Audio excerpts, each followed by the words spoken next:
મુદ્દા માલ સાથે મોબાઈલ ચોરીના ગુનાનો પર્દાફાશ। ગોરવા પોલીસે શોધી કાઢી 2.5 લાખના આઈફોન્સ।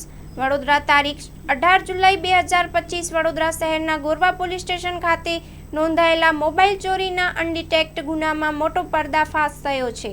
ગોરવા પોલીસની તજવીજ હેઠળની ટીમે સૂચનાના આધારે કાર્યવાહી કરીને આરોપીને પકડી પાડ્યો છે અને તેની પાસેથી ચોરી થયેલા 2 આઈફોન 16 પ્રો ફોન મળી આવ્યા છે, જેઓની બજાર કિંમત કુલ રૂપિયા 2,50,000 થાય છે।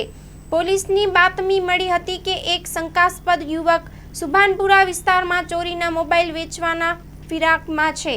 પોલીસે તરત જ સ્થળ પર પહોંચી વિધિવત તપાસ કરી શંકાસ્પદ ઈસમને પકડી પાડ્યો અને તેની પાસેથી આઈફોન 16 પ્રો ફોન કબજે કર્યો। પૂછપરછ દરમિયાન આરોપીએ ગુનો કબૂલી લીધો। આ મોબાઈલ ફોન ગોરવા પોલીસ સ્ટેશનમાં નોંધાયેલા કેસમાં ચોરી થયેલા હતા। અધિકારીઓની માર્ગદર્શિકા અને ટીમની વધુ પડતી મહેનતથી ગુનો ઉકેલાયો છે। Story report by Nikhil Gayke, Vadodara. Sagar Lakshmi agri seeds ना एरंडा बियारण स्टार्ट ऑन। લીલા લીલા છોડવાને એરંડા ભરપૂર, સુકારામાં ટકી રહે ને ઉપજ ભરપૂર। स्टार्ट ऑन एरंडा बियारण कॉस्मोस। લાંબી જાચેરી માળોમાં શક્તિ છે ભરપૂર, સુકારો ઓછો ને પાકે ઉપજ લખલૂટ। कॉस्मोस एरंडा बियारण।